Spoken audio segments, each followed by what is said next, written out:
তেহরানের রাজপথ আবার উত্তাল। গেল জানুয়ারির ভয়াবহ দমনপীড়নের পর আবারও বড় বিক্ষোভের সাক্ষী হয়েছে দেশটি। তেহরানের শরীফ বিশ্ববিদ্যালয় সহ দেশটির প্রধান শহরগুলোর রাজপথে নেমেছে হাজারো শিক্ষার্থী। জানুয়ারির বিক্ষোভে নিহতদের স্মরণে এ কর্মসূচি দেয়া হলেও নিরাপত্তা বাহিনীর সঙ্গে দফায় দফায় চলছে সংঘর্ষ। তবে নিহতের সংখ্যা নিয়ে চলছে তথ্যের এক ধোঁয়াশা। ইরান সরকার নিহতের সংখ্যা ৩,১০০-র কিছু বেশি বললেও জাতিসংঘ ও মানবাধিকার সংস্থাগুলোর তথ্য বলছে ভিন্ন কথা। জাতিসংঘের বিশেষ দূত মাইশাতোর মতে এ সংখ্যা ২০,০০০-এর বেশি।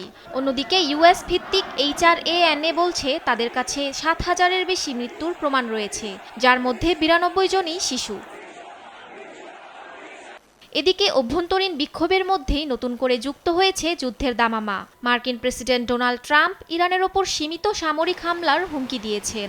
পারমাণবিক কর্মসূচি নিয়ে সুইজারল্যান্ডে আলোচনা হলেও ফলাফল নিয়ে সন্দিহান তারা। তবে এই হুমকিতে নতি স্বীকার করতে নারাজ ইরান। প্রেসিডেন্ট মাসুদ পেজিশকিয়ান জানিয়েছেন শেষ রক্তবিন্দু দিয়ে তারা সার্বভৌমত্ব রক্ষা করবেন।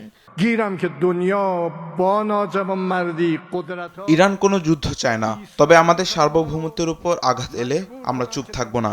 শেষ রক্তবিন্দু দিয়ে হলেও আমরা আমাদের মাতৃভূমি রক্ষা করব। যারা আমাদের ভয় দেখাচ্ছে তারা আমাদের ইতিহাস ভুলে গেছে।